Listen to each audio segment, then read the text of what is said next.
Olá, sejam muito bem-vindos à nossa terceira aula da imersão Mapa da Mente. Nas aulas anteriores, nós falamos sobre a primeira aula, a base da neurociência, um pouco sobre a neuroanatomia, neurofisiologia, como que ocorre todo o desenvolvimento cerebral, mas também como que ocorre a liberação dos neurotransmissores. Na segunda aula, nós falamos sobre a neurociência da aprendizagem, onde a gente entendeu a parte de memória, a parte de aprendizagem. E hoje, para a gente fechar um pouco a nossa imersão mapadamente, nós vamos falar sobre a neurociência dos transtornos mentais. Vamos falar sobre o transtorno do espectro autista. Nós precisamos entender que os transtornos mentais englobam diversos transtornos cerebrais e que para a gente conseguir falar sobre cada um deles seria um módulo de um curso de cada um deles. São bem complexos, cada um tem suas devidas alterações cerebrais, alterações de conectividade, alterações de neurotransmissores. Então, tudo isso, para ser muito bem explicado, demoraria. Então, eu escolhi o transtorno do espectro autista para a gente trazer na imersão Mapa da Mente. Então, nas outras aulas, a gente já falou um pouquinho sobre a neuroanatomia, sobre a neurofisiologia e como que ocorre todo esse processo. E quando a gente fala sobre o transtorno do espectro autista, nós temos que entender que ele é um transtorno de neurodesenvolvimento. Raíssa, me explica melhor sobre isso. Lembra que na primeira aula eu falei que o desenvolvimento cerebral infantil, ele começa desde a vida embrionária e ele vai se formando, e ele vai ter seu total desenvolvimento, seu amadurecimento lá com 25 anos de idade. Isso porque nesse período, além da vida embrionária, que vai estar ocorrendo a formação dos nossos lobos cerebrais, vai estar ocorrendo toda a formação do nosso cérebro, a nossa parte de neurônios, a gente vai ter na neuroplasticidade e também a nossa poda sináptica. E toda essa poda sináptica, a neuroplasticidade, vai acontecendo desde o nascimento do bebê até quando ele vai se formar lá com 25 anos de idade. E o que acontece é que o transtorno do espectro autista é um transtorno de neurodesenvolvimento. Ele ocorre durante o desenvolvimento cerebral. Isso explica muitos fatores de riscos que levam ao transtorno do espectro autista. Nós temos que entender também que todo esse estudo do transtorno do espectro autista é muito atual. Então, nós ainda estamos descobrindo muitos fatores de risco. Mas nós já temos alguns. Alguns fatores são genéticos, e são genéticos mesmo. Alguns fatores ocorrem por conta do ambiente que essa mãe frequenta. Então, nós temos a exposição à toxina, a exposição a drogas. Tudo isso vai para o bebê, então altera o desenvolvimento cerebral lá na vida embrionária ainda do bebê. E a gente vai ver algumas áreas cerebrais que vão estar relacionadas com o transtorno do espectro autista, algumas alterações e que aconteceram lá na barriga da mãe. Nós também temos a idade materna, então nós já temos estudos comprovando que a idade materna avançada predispõe ao transtorno de neurodesenvolvimento. Isso porque nós sabemos que a idade materna avançada, nós já sabemos que os óvulos da mãe já estão mais envelhecidos. E por isso é mais predispõe ao transtorno de neurodesenvolvimento. Então, quando falamos do transtorno do espectro autista, nós temos que entender que ele vai ocorrer durante o desenvolvimento. Inclusive, nós precisamos entender que ele não é colocado em uma caixinha. Muitas vezes a gente coloca o transtorno do espectro autista dentro de uma caixinha e fala assim, é sempre assim. Não, não é sempre assim. E nós vamos ver agora nos próximos slides que nós temos níveis diferentes, mas também apresentações diferentes do transtorno. Hoje em dia, a gente tem que tomar muito cuidado com as informações que a gente vê na internet e às vezes a gente vê uma criança andando na ponta dos pés, nossa, essa criança é autista. Às vezes a gente vê a criança só enfileirando e já coloca isso numa caixinha. E a gente vai entender que não é assim. Tem diversas manifestações por conta das alterações cerebrais que vão ocorrendo de acordo com o desenvolvimento. Então, quando a gente fala, nós temos uma heterogeneidade de como que é apresentado esse transtorno. Ele pode ser essa heterogeneidade pelo nível de suporte necessário. Então, nós temos o nível 1, que é um nível de suporte leve. A criança consegue se adaptar ao meio, fazer as coisas sozinha, tomar um banho, escovar um dente, mas ela precisa, às vezes, de um suporte ali dos pais. E aí, a gente precisa entender que vai variar dependendo da idade da criança. Eu tenho duas filhas. Eu tenho uma filha de 7 anos e uma filha de 11 meses. Quando eu falo dessas duas filhas, a minha filha de 7 anos já toma banho sozinha. A minha de 11 meses não toma banho sozinha. Então, quando eu falo do nível de suporte, é proporcional à idade que a criança apresenta. Entendeu? Não é assim, se ela não escova o dente. Não, é a idade. Não só a idade que ela apresenta, mas todo o ambiente que ela frequenta. Se eu pegar minha filha de 7 anos, que sempre teve um desenvolvimento normal, e não só um desenvolvimento normal, mas também o ambiente que ela estava sempre favoreceu ela ser independente, e pegar uma criança que não vive nesse ambiente, que vive um ambiente totalmente conturbado, o desenvolvimento das duas já vão ser diferentes por conta do ambiente. A gente já viu isso nas outras aulas. Como que o ambiente influencia no desenvolvimento cerebral. Então, já vai ser diferente. Então, não tem como a gente olhar principalmente para o transtorno do espectro autista e achar que colocar ele numa caixinha e falar assim, todos são iguais.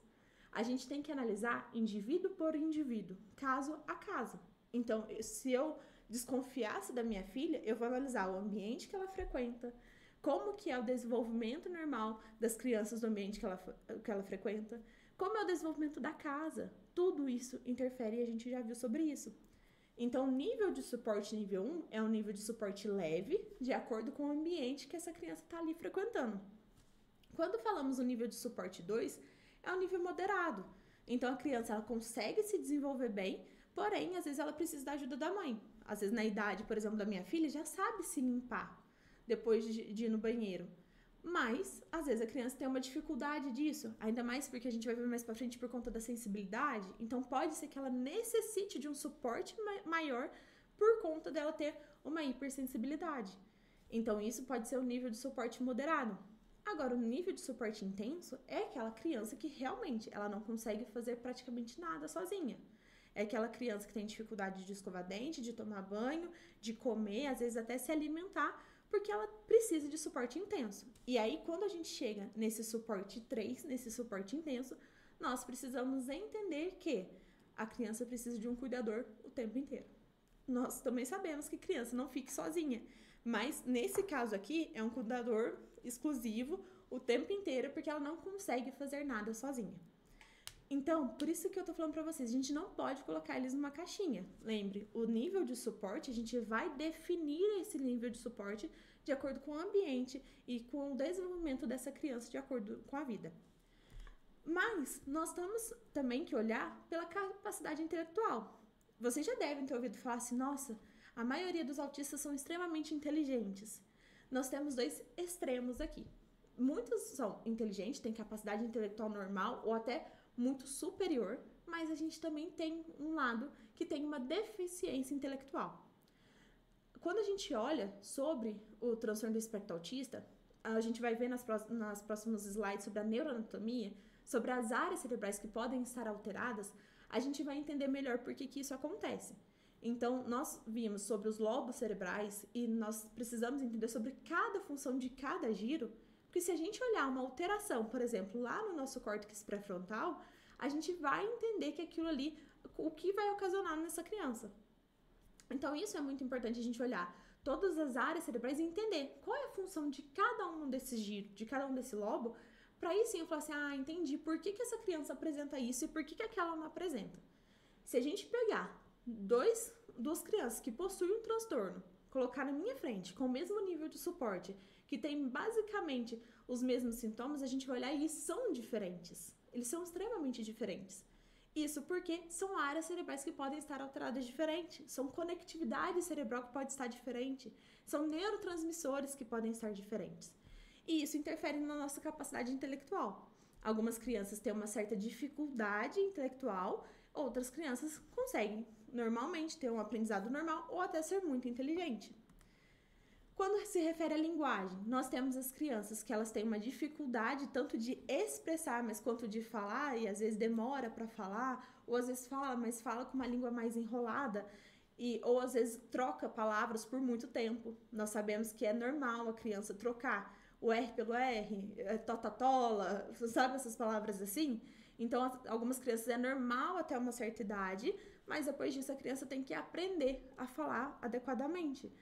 E às vezes algumas crianças com um transtorno levam isso por mais tempo, ou às vezes ela consegue até falar normal, mas aí tem uma dificuldade de se expressar.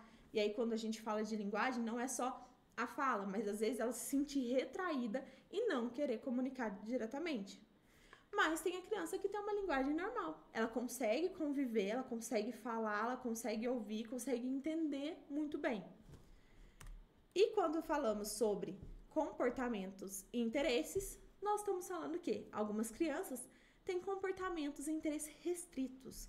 Ela gosta só daquele brinquedo, só daquele conjuntinho de brinquedo. Ou às vezes ela gosta de enfileirar brinquedos. E existem esses tipos de enfileirar e a gente vai ver o porquê que algumas crianças têm esses comportamentos repetitivos. Comportamentos, às vezes, de ficar pulando, de andar na ponta dos pés. Algumas crianças apresentam isso, outras não apresentam isso. E têm interesses totalmente diferentes. E aí, por isso que eu tô falando pra vocês, e eu espero que vocês vão entender até o final dessa aula, o porquê que isso acontece. E porquê que a gente não pode colocar ele dentro da caixinha. Porque se eu olhar só pra uma coisa específica, só porque anda na ponta dos pés, ou só porque enfileira, não faz sentido a gente olhar nisso. A gente tem que olhar todo o contexto em volta. E aí a gente vai entender o porquê que ocorrem essas alterações e como que a gente identifica essas alterações na criança e se faz sentido eu falar se a criança tem o transtorno do espectro autista ou não. Quando a gente fala sensibilidade sensorial, muitos autistas falam assim, nossa, a criança não tocou na superfície, eu já falo, essa criança é autista. Mas quando a gente fala de sensibilidade sensorial, nós estamos falando de sensibilidade à luz. Muitas crianças não conseguem suportar a luz em volta, tem uma sensibilidade visual muito grande. Outras a som, quando a música está muito alta, ela fica desconfortável. Mas outras têm a toque, então é alimento. E aí, ao toque, fala sobre a sensibilidade alimentar. Nós temos que lembrar que a inervação da nossa mão tem muita relação com a inervação da nossa boca. Por isso que a maioria das terapias alimentares, quando a criança tem sensibilidade, a primeira coisa que a gente começa é tirar a sensibilidade das mãos da criança. Então a gente põe ela primeiro para pelar, para pegar, texturas diferentes, então põe uma coisa mais molenga, uma coisa mais áspera, porque a gente precisa tirar a sensibilidade primeiro das mãos para depois ir para a boca. A parte toda de inervação é totalmente relacionada com a boca. Então, quando ela começa a aceitar a textura diferente nas mãos e ela conseguir, depois é mais fácil ela ingerir. Se a gente tentar direto, por exemplo, o que acontece com muitas mães, a criança não come direito e a criança não vai, às vezes põe na boca e já dá ânsia na criança, e já dá. Porque a sensibilidade está tão sensível, que aquilo ali, na hora que você joga na boca da criança, é como se fosse uma explosão dentro dela. E ela não consegue segurar, e ela não consegue adaptar aquilo. Então, as terapias têm que começar com a parte da sensibilidade tátil. Eu vou tirando a sensibilidade da mão, e é um processo lento, é um processo demorado, porque não é fácil. Além disso, de não ser fácil, são texturas diferentes. Você pega uma maçã, você pega uma banana, você pega uma ameixa, você pega uma mamão, é totalmente diferente as texturas. Aí você pega uma carne, é muito diferente. Então a gente tem que ir em texturas, tirando essa sensibilidade das mãos, e a partir do momento que ela aceita e consegue permanecer por mais tempo sem a sensibilidade nas mãos, eu aos poucos vou colocando na boca. Então essa inervação é muito importante a gente saber dessa relação da inervação da mão com a boca. E é por isso que as crianças, muitas vezes, elas não conseguem suportar alguns alimentos. E às vezes a gente vai conseguir repor, tirar essa sensibilidade, e às vezes a gente tem uma dificuldade maior, dependendo do nível de suporte dessa criança. Então, uma coisa está relacionada com a outra. Uma criança no suporte nível 3, dificilmente eu vou conseguir tirar toda a sensibilidade de todos os alimentos dela. Dificilmente. E aí a gente vai trabalhando para tirando o que é mais fácil para ela se adaptar, e aí aos poucos. Mas a criança de sensibilidade nível 1 é mais fácil de a gente conseguir tirar essa sensibilidade. Às vezes a gente não tira 100%, mas é mais fácil a gente conseguir tirar isso. Mas é importante a gente saber que a sensibilidade começa nas mãos. E quando a gente fala sobre as alterações estruturais que estão relacionadas ao transtorno do espectro autista, eu falei para vocês como são mais ou menos as manifestações. Então, a gente tem a parte de sensibilidade, temos a parte de comunicação, da linguagem, temos a parte de comportamentos repetitivos. Isso são as manifestações clínicas que as crianças podem apresentar ou não. Mas por que essas manifestações ocorrem? O que acontece com essa criança? O que está acontecendo dentro do cérebro dela que está manifestando esses sintomas? Então, nós temos, em alguns casos, as crianças que têm um aumento precoce do volume cerebral. Calma, que eu vou explicar. Lembra que eu falei para vocês lá na primeira aula sobre o desenvolvimento cerebral? Então, que a gente tem o nosso desenvolvimento primeiro, lá no período embrionário, a formação dos nossos lobos cerebrais, os giros, os sulcos, mas que desde o nascimento, a criança nasce ali por volta dos seus 2 anos de idade, tem 100 bilhões de neurônios, e hoje a gente adulto tem 86 bilhões de neurônios. Então, que a gente vai ter na neuroplasticidade, a formação dos nossos neurônios. Então, o que acontece é que algumas crianças que possuem um transtorno do espectro autista, elas têm um volume precoce, um aumento desse volume precoce da formação dos nossos neurônios. Então, ao invés de chegar lá com 2 anos de idade e ela ter 100 bilhões de neurônios, essas crianças apresentam lá com 1 ano, apresentam lá com meses, uma grande quantidade de neurônios. E o que acontece lembra que eu falei para vocês que é como se a gente fosse assim, uma árvore, essa formação, e algumas folhas precisam ser cortadas para ficar mais rápido o desenvolvimento, aqueles caminhos que eu mostrei para vocês do Waze, a gente precisa cortar caminho, e é como se fosse, se a gente tivesse muitos neurônios até hoje, é uma sobrecarga mental, é o que acontece aqui. Nós temos 2 fatores que pode acontecer aqui. Ou essa criança, ela tem um excesso de conexões e ela faz muitas conexões, ou aquela poda sináptica que tem que ocorrer da gente sair de 100 bilhões de neurônios para 86 bilhões de neurônios, não ocorre adequadamente. Então, ela continua com aquele excesso de neurônios. E o que isso pode ocasionar? Lembra que eu falei para vocês que essa poda é essencial para a gente conseguir deixar o que é importante mais efetivo? O caminho que a gente utiliza mais, deixar ele mais rápido, para ficar mais automático? Se eu tenho muito neurônio, é uma sobrecarga mental. É como se eu saísse daqui para ir na minha casa, eu fizesse um caminho muito longo e nesse caminho tivesse várias coisas me atrapalhando. Eu demoro mais para chegar nesse caminho. Então, o meu processo pode ficar mais lento, o meu desenvolvimento pode ficar mais lento. Isso explica diversas funções, inclusive o nível de suporte. Raíssa, todas as crianças vão apresentar isso? Não. Algumas crianças você pode fazer os exames e não vai apresentar nada. Inclusive, o transtorno do espectro autista, a maioria dos diagnósticos são clínicos. Nós temos muitos estudos que estão vendo a parte de exames, de conectividade, que são essenciais e que vão dar muitas respostas pra gente sobre toda essa parte, mas a maioria são clínicos. Mas se a gente entender que a gente tem uma parte da nossa poda sináptica que não está sendo efetivo e a gente está tendo excesso de neurotransmissores, o que eu expliquei para vocês nas aulas passadas? Como que a gente faz para o nosso cérebro podar alguns neurônios? A gente utiliza o correto. Então, nas nossas terapias, o que a gente tem que fazer? Fazer a mesma rotina. Por isso, é extremamente importante essa criança com transtorno do espectro autista ter rotina. Mas é aquela rotina regradinha. Por quê? Aí ela vai começar a utilizar sempre os mesmos caminhos. É mais fácil para o nosso cérebro entender. Tá todo dia usando esse mesmo caminho, esse mesmo caminho, esse mesmo caminho. Então, esse outro aqui eu posso ir podando. A gente tem que lembrar que a nossa poda neural acontece a nossa vida inteira. Com o que a gente mais utiliza. É aquela história, o que a gente não utiliza, a gente joga fora. No nosso cérebro é a mesma coisa.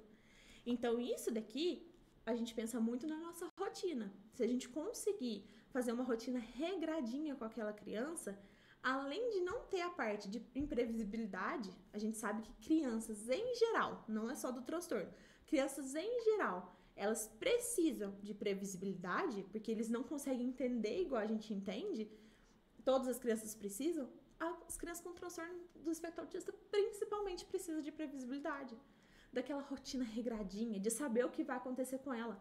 Porque isso para criança, em geral, que não sabe o que vai acontecer com ela, gente, é um desconforto, é uma insegurança gigantesca a criança não saber.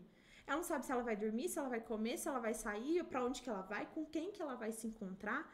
Então, em geral, isso é necessário. Agora, você imagina a criança com transtorno do espectro autista, que tem ainda mais insegurança, que tem ainda mais, às vezes, esse medo do que vai acontecer, do inesperado, do novo. Se a gente tem a rotina, a gente, primeiro, fortalece as conexões que devem ser fortalecidas, começamos a utilizar caminhos corretos e aí a gente pode fazer algumas podas sinápticas auxiliando nesse processo aqui, nessa alteração. Mas, além disso, ela se sente mais confiante. Ela sabe que depois dela comer, ela vai escovar o dente, depois de escovar o dente, ela vai dormir. ou ela sabe que ela vai ter que ir para terapia, ela sabe que ela vai ter que ir para hidroginástica. Então ela já sabe o que vai acontecer com ela. Então é mais fácil ela ter uma aceitação melhor. Além disso, nós temos algumas alterações que são relacionadas com a nossa amígdala e hipocampo. Também já comentamos em outras aulas que a nossa amígdala é o nosso centro do medo e o nosso hipocampo é o nosso centro da memória. Então, no caso do transtorno do espectro autista, em algumas crianças, ela pode estar aumentada, então, ou apresentar um desenvolvimento atípico. A amígdala aumentada, nós temos como se fosse uma resposta maior ao medo. Explica o que eu falei para vocês, a rotina. Então, a criança que possui uma amígdala aumentada, o que pode acontecer? Essa criança, ela tem um medo muito maior do inesperado. Então, ela é uma criança que ela possui mais medo de tudo. Às vezes, ela vê um bichinho, uma formiguinha, e para ela aquilo é um dinossauro. Então, o medo dela é muito aumentado. Ou, às vezes, a amígdala é do tamanho normal. Mas ela não funciona adequadamente. Ela é ativada de uma maneira muito, assim, inesperada. Então, ela vê a formiga ali e aquilo para ela é um monstro. E aí, ela vai ativar aquilo mais fácil. E lembra que eu já comentei também sobre, tem um vídeo aqui no canal do YouTube sobre medo e amígdala, que nesse vídeo eu explico o quê? O que acontece quando a gente ativa a amígdala? Se a gente ativar a amígdala, a gente vai ativar todo o nosso sistema nervoso simpático. É o sistema de luta ou fuga. A gente vai aumentar a frequência cardíaca, a frequência respiratória, vamos liberar cortisol. E aí, gente, tudo isso, dentro do transtorno do espectro autista, para criança, é onde muitas vezes a gente vai na birra. Também tem um vídeo, se eu não me engano, tem um vídeo aqui, não é dentro do curso, que tem um vídeo falando sobre a birra no transtorno do espectro autista, explicando o que acontece com as crianças que têm birra. Muitas das vezes é porque ela tem uma disfunção dessa amígdala, ela tem uma disfunção, a amígdala ela vai de uma maneira atípica. Então o medo para ela é muito maior e aí ela não consegue controlar esse medo que a gente consegue controlar. E aí desenvolve aquela birra do autista, que é assim, uma birra que para a mãe dá um desespero gigantesco, porque ela não vai conseguir controlar aquela birra. Então é muito difícil isso. E quando a gente fala do nosso hipocampo, nós temos a parte da nossa memória, aprendizagem e o reconhecimento de padrões. Então o que acontece com o nosso hipocampo? Nosso hipocampo é onde ele armazena memória, a gente vai para a memória de longo prazo, toda essa parte, e o nosso hipocampo também está relacionado com a gente reconhecer os padrões. Se eu tenho uma alteração no meu hipocampo, a minha memória pode estar alterada. Se a minha memória está alterada, o meu intelecto pode estar alterado. E aí é o que eu falei para vocês, algumas crianças vão apresentar dificuldade intelectual e algumas crianças não vão. Isso porque algumas crianças não possuem disfunção no hipocampo. E aí as crianças que apresentam, elas também podem ter dificuldade de reconhecer esses padrões. E aí por isso que ela fica assim, ela não está entendendo o que você está falando. Ela não sabe assim, ele tá sendo sarcástico? Ele não tá sendo sarcástico? Então, toda essa parte de reconhecer é muito alterada. Outra estrutura é o nosso cerebelo. Cerebelo, ele é a nossa parte de movimento, de equilíbrio, coordenação motora.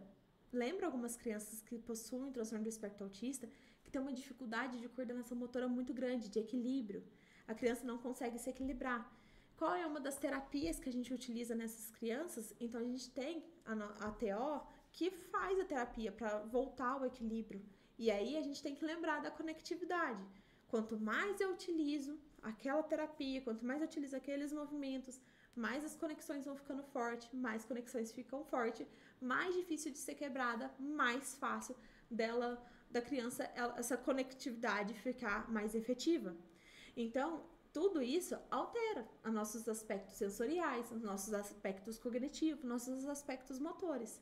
Então, a criança pode ter uma alteração no nosso cerebelo. Alteração estrutural, meu cerebelo tem uma disfunção, mas pode ser funcional. Eu não consigo ver numa tomografia uma alteração, mas a minha função do meu cerebelo, a minha conectividade do meu cerebelo não está eficiente. Todas essas alterações que eu tô falando para vocês, a gente, muitas vezes, a gente não consegue ver em exames de imagem. Por quê? O exame de imagem vai mostrar somente a alteração estrutural. Se a minha amígdala está aumentada, se o meu hipocampo está aumentado ou está diminuído, ou se o meu cerebelo tem alguma disfunção ali, tem um tumor ali que está pressionando o cerebelo, ou ele não se desenvolveu como é um transtorno de neurodesenvolvimento.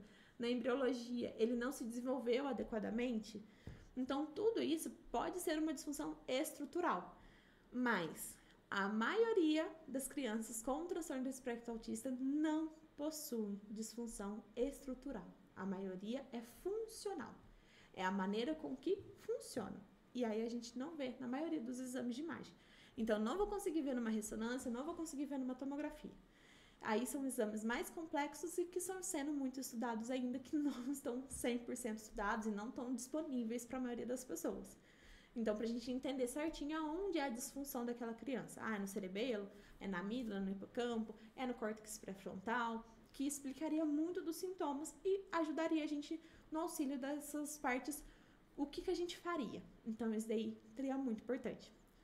Até que vocês estão entendendo toda essa parte do transtorno do espectro autista, até que vocês conseguem entender que o transtorno do espectro autista é um transtorno que eles vão ocasionar diferente de criança em criança.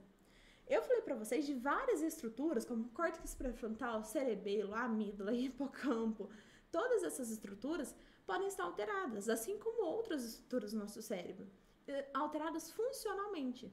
E por isso que eu acho extremamente importante a gente entender cada uma dessas estruturas. A gente ainda vai ter, que eu vou explicar para vocês nos próximos slides, as alterações nos nossos neurotransmissores e de conectividade. Como eu falei para vocês, a maioria não é estrutural. A maioria não é. É de função. E função a gente tem a ver com conectividade. No próximo slide eu vou mostrar para vocês como que pode ocorrer essa função de conectividade. Mas antes de mostrar para vocês disso, eu quero apresentar para vocês o meu curso Neurociência Funcional. Calma que eu já vou voltar para a nossa aula, mas só para vocês entenderem certinho o que tem dentro do curso Neurociência Funcional. O curso Neurociência Funcional, ele foi criado basicamente para ajudar todo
maravilhoso. Não tem uma pessoa que adquire esse curso e fala que ele não é sensacional. E hoje ele está para vocês que estão assistindo essa aula, que estão gostando dessa aula, que gostaram da minha didática e querem aprender mais e desenvolver E não só isso, que é mudar a sua profissão, para você não enfiar nenhuma criança, nenhum adulto dentro de uma caixinha, para você entender como que funciona todo o corpo e o que esse corpo está querendo te dizer ali na sua sala de aula ou também no seu consultório. Gente, não perca essa oportunidade. O curso Neurociência Funcional, ele é vendido por R$ 997, por R$ 1.000. Mas quem está assistindo essa aula vai ter a oportunidade de adquirir esse curso por R$ 497. É isso mesmo. E você pode dividir esse curso também em 12 vezes no cartão. Gente, se eu fosse vocês, eu não perderia essa oportunidade, porque é um curso extremamente completo. Nós temos certificado de conclusão de curso. É um curso que você tem acesso vitalício, então você pode usar ele para quando você quiser. Não importa se você está fazendo algum curso, se você pretende, mas eu já estou cheio de curso para fazer, eu estou na minha pós-graduação, eu estou fazendo isso. Ele vai te ajudar a facilitar esse entendimento. São aulas que não são aulas extremamente longas, para você não perder muito tempo, mas são aula didática, objetiva, com um resumo que você vai assistir aquela aula. Se você tem uma prova, você vai assistir aquela aula, você vai entender, vai falar assim, por que eu não comprei esse curso antes? Então, é um curso que é essencial se você quer mudar a sua profissão, o jeito que você olha o seu paciente, o seu aluno. Se você quiser adquirir esse curso, eu vou deixar o link aqui embaixo nos comentários, na descrição do vídeo. Se você quiser, pode me mandar uma mensagem também, que eu consigo responder vocês e tirar qualquer dúvida.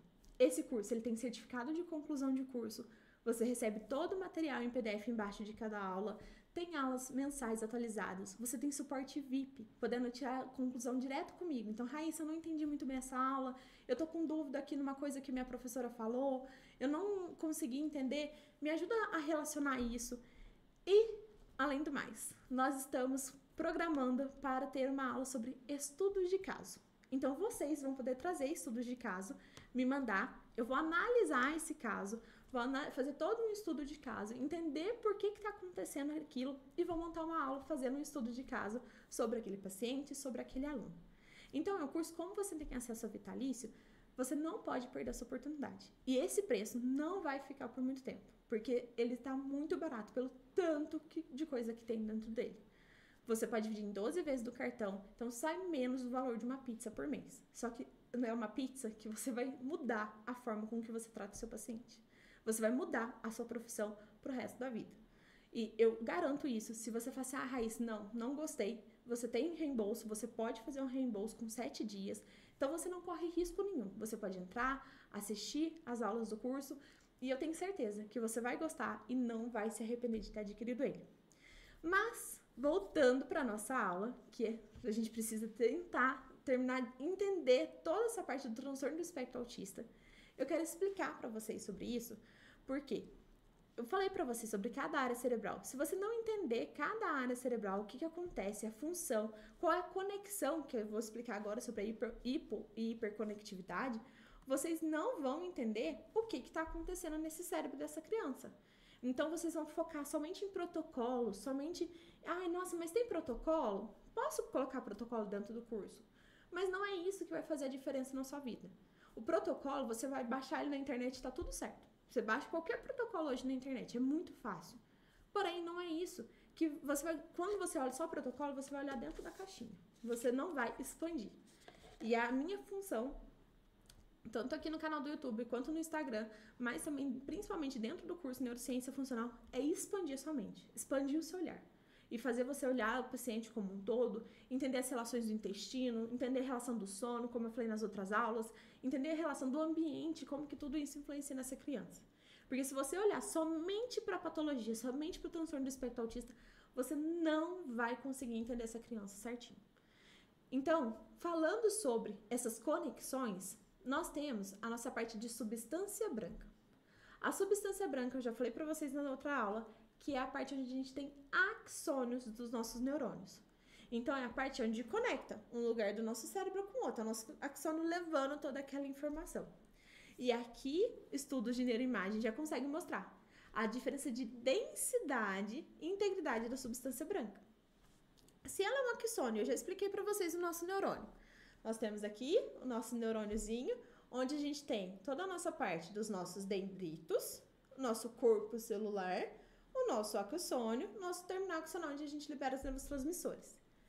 Se eu alterei a densidade Quando eu falo de densidade, eu posso alterar a partir da nossa bainha de mielina, que já falamos sobre isso, da importância da bainha de mielina.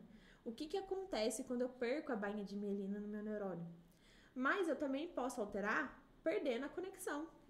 Esse neurônio se quebrou. Ele está tão enfraquecido que ele se quebrou. Eu não tenho comunicação. Eu não consigo levar. A mensagem que está chegando aqui não consegue chegar até o final e levar a resposta. Então, eu perco todo esse caminho do nosso neurônio.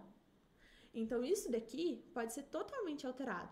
E quando falamos disso, nós precisamos entender que eu posso estar aqui no meu córtex pré-frontal e eu preciso levar uma informação lá para o meu cerebelo. Se eu preciso levar essa informação lá para o meu cerebelo, eu preciso de um neurônio que leve, um axônio que leva até lá no meu cerebelo. Se chegou, não chega, se perco a conectividade, eu perco a bainha de mielina, essa informação não chega. Eu posso ter uma alteração da conectividade e essa conectividade não chega a informação. Então, às vezes, não é uma disfunção do meu cerebelo especificamente, mas a informação que eu preciso ser enviada não está chegando adequadamente para ele. E aí, a função que ele tem que desencadear não está sendo desencadeada, mas não porque ele está alterado, mas é porque não chega a mensagem. É como se fosse um carteiro. Para ser um carteiro, eu preciso de o quê? O carteiro, ele precisa levar informação. Mas é como se eu mandasse a minha carta para o meu carteiro e o carteiro não tem rua para chegar na minha casa. Minha casa fica isolada que não tem rua. A mensagem não vai chegar. Eu enviei a carta, eu sei o que eu tenho que fazer, mas o carteiro não consegue entregar. Isso daí a gente pode ter alteração nessa substância. Então a gente tem uma deficiência na integração das áreas cerebrais. E aí eu preciso entender que área de cerebral que está sendo deficiente. É meu córtex pré-frontal, que está relacionado com a minha parte de comportamento, toda a minha parte de personalidade? Não, é meu giro pré-central, minha parte motora. Então eu vou entender qual é a área cerebral que está relacionada e o que acontece se eu tirar esse carteiro ali do local. E quando falamos de conectividade, nós já temos também alguns estudos que o cérebro do transtorno do espectro autista, ou ele pode estar hiperconectado, então nós temos muitas conexões. Lembra que eu falei para vocês daquela parte da poda sináptica? Então, algumas regiões, elas mostram uma hiperconectividade, e aí se ela tem uma hiperconectividade, vamos lá, se é uma área que está relacionada com, por exemplo, meu lobo parietal, que é o meu lobo que está relacionado com a parte sensorial. Se eu tenho uma hiperconexão dessa área cerebral, o que pode estar acontecendo com essa criança? Essa criança, ela está muito sensível. E aí, o que eu falei para vocês, ela tem uma sensibilidade gigantesca. E aí, ela não consegue pegar, ela não consegue comer, porque ela está hipersensível, entendeu? Ou, por exemplo, eu posso ter uma hiperconectividade de áreas motoras. Se eu tenho uma hiperconectividade lá do meu giro pré-central, que é o meu giro que está relacionado com a área motora, essa criança vai ser aquela criança extremamente agitada. Aquela criança que sobe em cima da mesa e pula e quebra tudo e está super agitada. Porque eu estou extremamente conectada.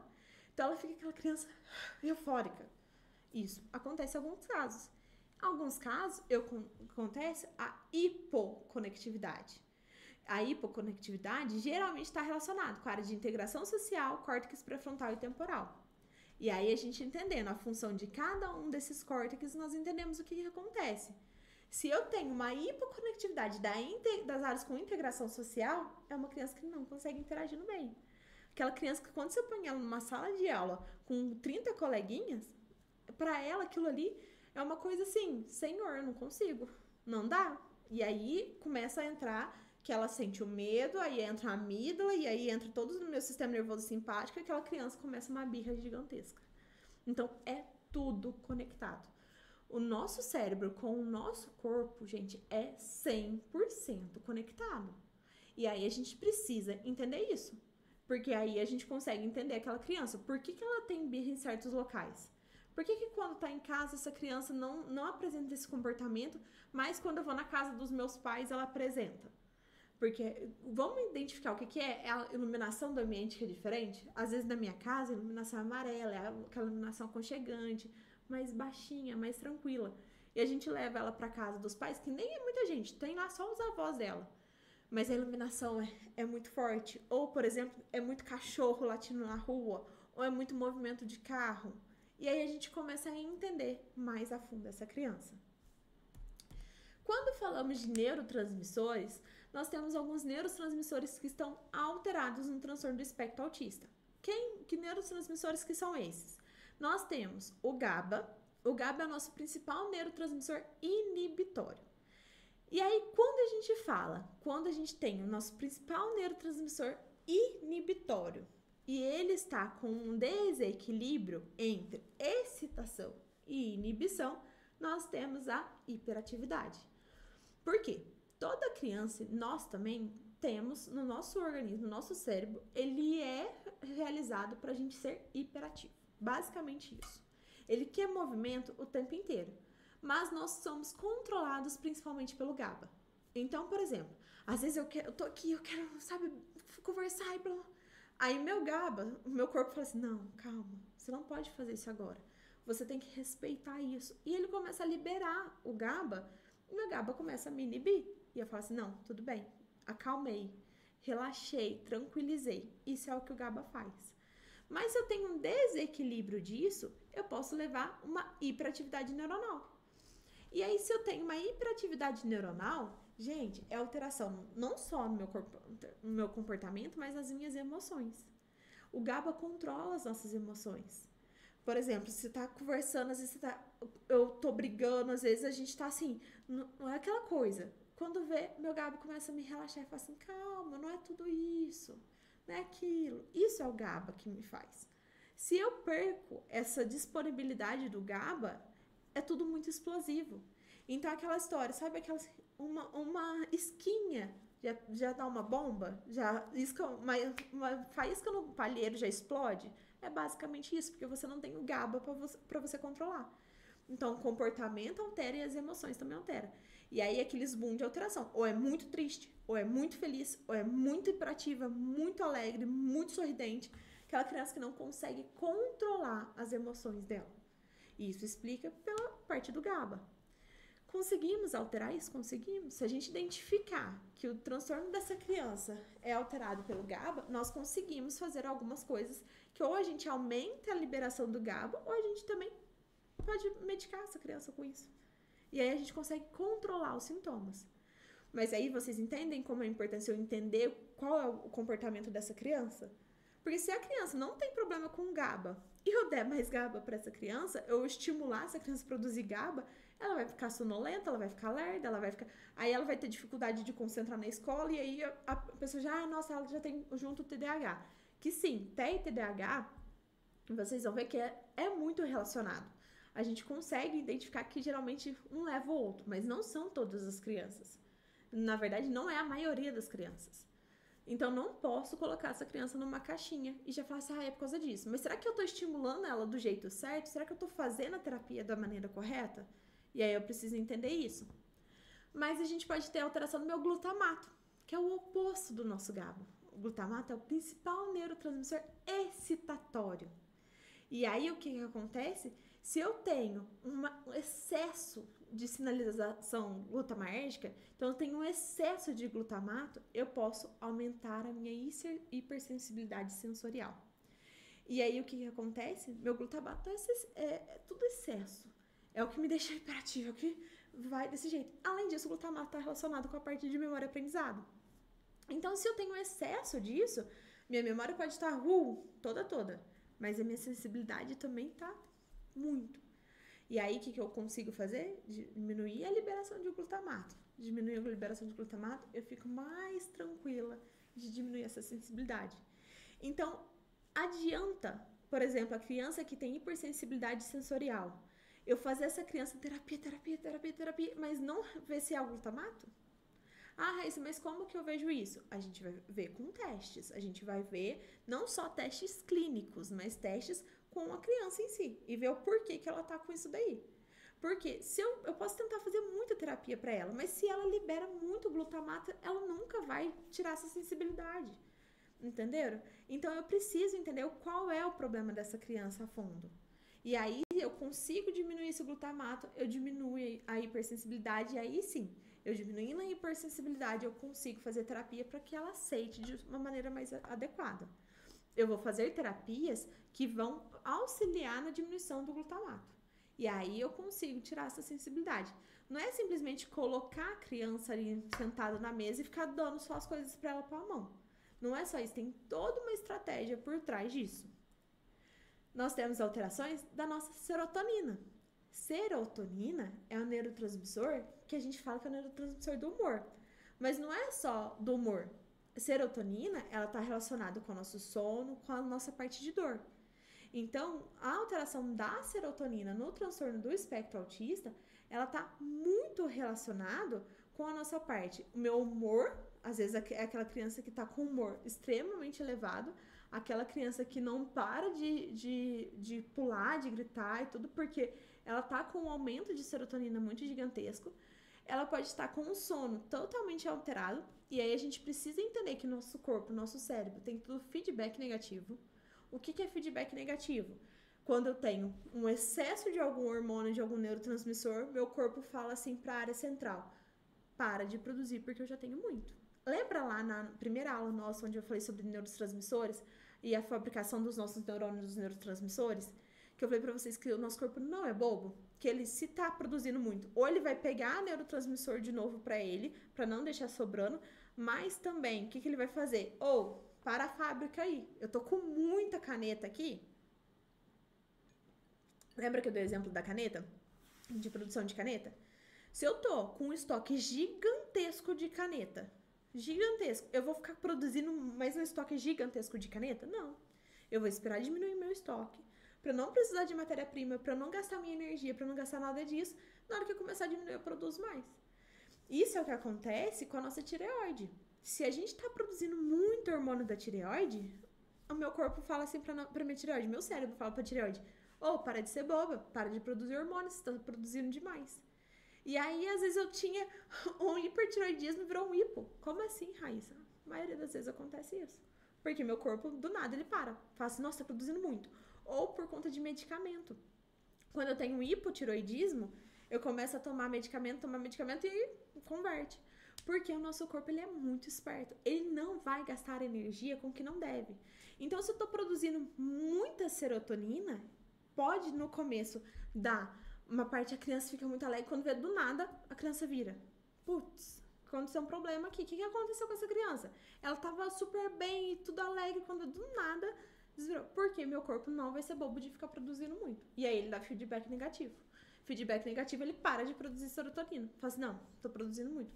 Parei. Então tudo isso altera. E aí vai alterar o meu humor, vai alterar a minha parte do sono, vai alterar a minha parte de dor. Eu fico mais sensível à dor. E aí aquela criança bateu o dedo, já é aquilo tudo muito forte. Podemos ter alteração na nossa dopamina. Dopamina é o nosso neurotransmissor que muita gente fala, da motivação. Antes de ser neurotransmissor da motivação, é o neurotransmissor da recompensa. Nós liberamos dopamina antes da recompensa vir. Como assim, Raíssa? Isso já tem estudos comprovados que a gente tem um pico de dopamina. Nós liberamos mais dopamina antes da gente ingerir a recompensa. Então, calma. Vou dar um exemplo para vocês. Você vai pedir uma comida no iFood. Você fica horas no celular, assim, não sei se eu quero uma pizza, não sei se eu quero um lanche, não sei se eu quero isso, não sei se eu quero aquilo. E é nessa hora que acontece o pico de dopamina. No momento que você pediu a pizza, aconteceu o pico de dopamina. Mas na hora que chega a pizza em si, como demora às vezes um tempinho, na hora que chega a pizza em si, às vezes a pizza nem tava tão gostosa. Aí às vezes você fala assim, nossa, nem precisava ter pedido. Nossa, nem tava tão bom assim. Por quê? A sua dopamina já caiu. Mesmo você estando ali comendo a pizza. Então, a liberação, o pico dopaminérgico, não é quando você ingere a recompensa. É antes, é no desejo da recompensa. Então, é aquela história. Antes de você ingerir a droga, só de você desejar aquilo, você já tem o pico dopaminérgico. E aí, você ingere a droga, você realmente vai ter a liberação de dopamina, do prazer e tudo, e aí você vira num ciclo vicioso. Mas a dopamina, ela tá muito relacionada com a parte de motivação, que te motiva a fazer alguma coisa, recompensa e comportamento repetitivo. Se eu tenho alteração nesse sistema dopaminérgico, o que pode acontecer com essa criança? Essa criança, ela pode ser totalmente desmotivada e aí vem o nosso desafio. Vocês acham que as crianças vão querer ir para terapia? Não vão. Por mais que a terapia seja muito legal. Muitas vezes ela tá com deficiência de dopamina. E aí entra outro desafio. Hoje em dia nós temos muita dopamina barata. Muita dopamina barata. É Reels, é TikTok, é toda essa parte de dopamina barata de celular, de videozinho, disso, daquilo. E principalmente nas crianças com transtorno do espectro autista, muitas mães, para aliviar, porque é cansativo, é pesado a rotina, e concordo, é muito cansativo isso, para aliviar essa rotina, às vezes fala assim, ai, é o único jeito que ele para pra eu poder pentear o cabelo, é o único jeito que ele para pra eu poder trocar de roupa nele, é dando o celular. E aí é aquela dopamina barata, é a dopamina que, pra fazer isso, ele tá recebendo dopamina o tempo inteiro, na hora que vai pra terapia, já não é tão legal. E aí já vem todo aquele processo. Às vezes não adere muito bem à terapia, às vezes vai na terapia, mas não fica, e a mãe desanima e vira aquele ciclo. Porque a criança não quer ir, aí faz birra antes de ir, e aí vai, a mãe não vê tanta diferença assim, porque também a terapia não é uma coisa do dia pra noite, é um processo longo, e tem todo esse processo, e aí o que acontece é que às vezes a mãe desiste, ai, não tá adiantando. Mas a gente tem que entender o comportamento em geral. Entender que terapia é um processo, é um processo longo. Só que isso daí interfere todo no ambiente da criança. Como que é esse ambiente antes de ir para terapia? É estressante? Se é estressante, a dopamina já nem foi liberada, a serotonina nem foi liberada. Foi liberado, pelo contrário, cortisol. E aí essa criança já chega na terapia, já não querendo, já brava, com o sistema nervoso simpático dela lá nas alturas, não vai aderir muito bem, ela não vai estar concentrando. E aí a gente vê na parte que eu expliquei para vocês de memória e aprendizagem, essa parte de concentração, nada vai dar certo. Nada vai dar certo. É desafiador? Muito. Não estou falando que não é desafiador. Mas, gente, é aquela história. A gente vai ter que pagar o preço para isso. Quando a gente fala gente, é todos. É mãe, é pai, é a terapeuta, é o psicólogo, é o pedagogo. Todo mundo vai ter que pagar o preço para isso. Porque rotina, em geral, para a criança é desgastante. Por mais que a gente fala, a criança ama rotina. Sim, a criança ama rotina. Mas é desgastante. É desgastante para a mãe, é desgastante para o pai, é desgastante para o tio, para a tia, para a professora, para o pedagogo, para o psicólogo, para o neuropsicopedagogo, para todo mundo. Porque é uma coisa que, um dia que você sai da rotina, é um dia que, teve um aniversário de um coleguinha, isso daí já atrapalha tudo. Eu sei disso porque eu sou mãe de duas. E a minha mais nova, pra dormir, assim, a gente faz terapia com ela de sono, né? A consultoria do sono. E é difícil seguir a rotina certinho. Um dia meu marido chega mais tarde, outro dia eu tenho um evento, e aí você fala assim, ai, nossa, é mais fácil largar a mão. É mais fácil largar a mão. Só que aí a gente tem que pensar no longo prazo e no curto prazo. Porque se eu tivesse feito a terapia desde lá de quando ela era bebezinha, eu já teria organizado toda a rotina dela, já teria feito tudo certinho e hoje eu não estaria sofrendo mais. E aí agora com 10 meses eu tava ainda sofrendo com o sono dela, agora tá melhorando. Mas eu fiquei 10 meses sofrendo com o sono, ao invés de começar desde lá de trás. A gente fica, mais fácil. Era sofrer, tipo assim, uma semana até organizar isso. Então, tudo isso é desgastante, é difícil, é complicado.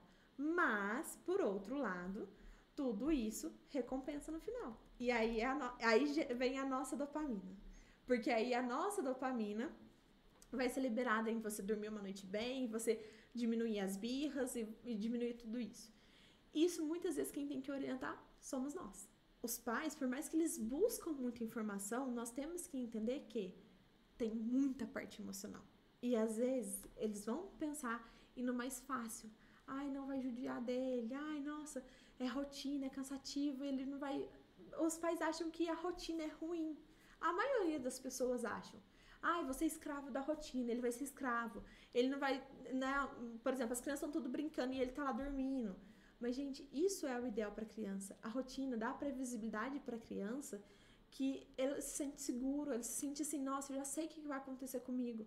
Diminui birra, diminui cansaço dos pais, diminui cansaço da criança, diminui a parte do sistema nervoso simpático, diminui tanta coisa. A rotina é tão essencial que se os pais soubessem o benefício da rotina a longo prazo, ele ia falar assim, nossa, por que eu não fiz isso antes? Então é muito isso. Pessoal, essa foi uma palhinha sobre o transtorno do espectro autista. Já ficou uma aula um pouquinho extensa, mas é porque tem muita coisa. Não consegui trazer tudo aqui sobre o transtorno do espectro autista, porque realmente são 5, dentro do curso Neurociência Funcional, são 5 aulas só desse transtorno, explicando cada área cerebral, o que acontece em cada área, sobre conectividade, sobre os neurotransmissores, sobre a parte de plasticidade que eu não consegui trazer para vocês aqui. Mas espero que vocês tenham gostado dessa imersão Mapa da Mente. Espero que vocês estejam dentro do curso Neurociência Funcional.